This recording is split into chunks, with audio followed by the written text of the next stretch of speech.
Hi అండి. నమస్తే. Welcome back to Asvi Cooks. ఈరోజు వీడియోలో మీకు డాబా స్టైల్‌లో చిక్కటి గ్రేవీతో బేబీ పొటాటోస్‌తో కర్రీ ఎలా చేయాలో చూపిస్తానండి. ఈ కర్రీని మీరు రైస్‌తో తిన్నా, బిర్యానీతో తిన్నా కూడా చాలా అంటే చాలా రుచిగా ఉంటుంది. ఒకసారి తప్పకుండా ట్రై చేసి చూడండి. ముందుగా ఈ కర్రీ తయారీ కోసం అరకిలో బంగాళదుంపలు తీసుకుని వాటిని శుభ్రంగా కడిగి ఇలా నీళ్లు పోసి ఒక 15 నిమిషాల పాటు మీడియం ఫ్లేమ్‌లో ఉడికించాలి. ఈ బంగాళదుంపలు మీరు కావాలంటే కుక్కర్‌లో ఒక విజిల్ వచ్చేంత వరకు ఉడికించుకున్నా కూడా తొందరగా ఉడికిపోతాయండి. బంగాళదుంపలు ఇలా ఉడికిన తర్వాత ఒక ప్లేట్‌లో వేసుకుని వీటి పైనున్న తొక్కంతా కూడా తీసేసుకోవాలి. ఇలా తీసేసుకున్న తర్వాత వీటికి మనం ఒక ఫోర్క్‌తో చిన్న చిన్న ఘాట్లయితే పెట్టుకోవాలండి.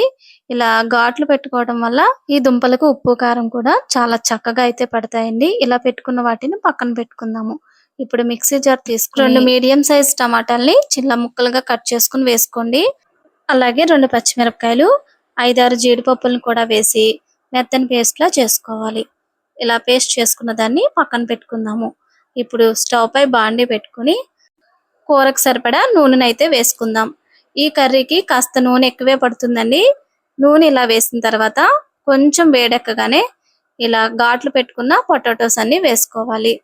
ఇలా వేసుకుని ఇలా నిదానంగా కలుపుకుంటూ ఇలా కలర్ మారేంత వరకు వేయించుకోవాలి. ఇలా వేగిన పొటాటోస్ ని ఒక గిన్నెలోకి అయితే తీసేసుకుందాము. ఇప్పుడు దీంట్లో మరికొంచెం నూనె వేసుకుని అర స్పూన్ జీలకర్ర, 2 మీడియం సైజ్ ఉల్లిపాయల్ని చిన్న చిన్న ముక్కలుగా కట్ చేసుకుని వేసుకోండి.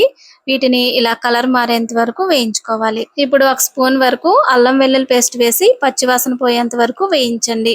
ఇలా అల్లం వెల్లుల్లి పేస్ట్ పచ్చివాసన పోయిన తర్వాత కూరకు సరిపడా ఉప్పు, 1/2 స్పూన్ పసుపు, మీ రుచికి తగ్గట్లుగా కారాన్ని అయితే వేసుకోండి. ఇక్కడ నేను 2 స్పూన్ల కారాన్ని అయితే వేస్తున్నానండి.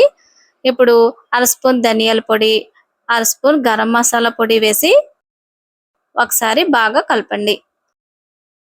ఇలా కలిపిన తర్వాత మనం మిక్సీ చేసి పెట్టుకున్న టమాటా పేస్ట్ని కూడా వేసి అలాగే చివర్లో కొద్దిగా వాటర్ కూడా వేసుకోండి. ఇలా వేసిన తర్వాత ఈ టమాటా ప్యూరీ అంతా పచ్చివాసన పోయి ఆయిల్ సెపరేట్ అయ్యేంత వరకు కలుపుకుంటూ వేయించుకోవాలి. ఇలా ఆయిల్ అంతా సెపరేట్ అయిన తర్వాత 2 టేబుల్ స్పూన్లు ఉండేటట్లుగా పెరుగును వేసుకోండి. ఇలా పెరుగు వేసిన తర్వాత గరిటెతో గడ్డలు లేకుండా స్మూత్ గా అయ్యేంత వరకు కలుపుకోవాలి. ఇలా పెరుగు వేసుకోవటం వల్ల కర్రీ రుచిగా ఉంటుంది, గ్రేవీ కూడా ఎక్కువగా ఉంటుందండి.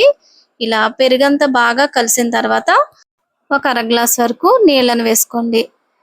ఇప్పుడు మనం వేయించి పెట్టుకున్న బంగాళదుంపలను కూడా వేసుకుని ఈ కర్రీ దగ్గర పడేంత వరకు ఉడికించుకోవాలి.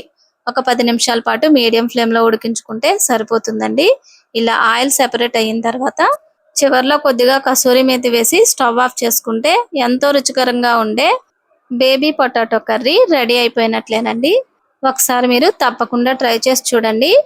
ట్రై చేసి మీకు ఎలా వచ్చిందో కామెంట్ చేయడం మాత్రం మర్చిపోకండి. ఈ వీడియో కనుక మీకు నచ్చినట్లయితే మీ ఫ్రెండ్స్ కి, రిలేటివ్స్ కి షేర్ చేసి ఛానల్ ని సబ్స్క్రైబ్ చేసుకోండి.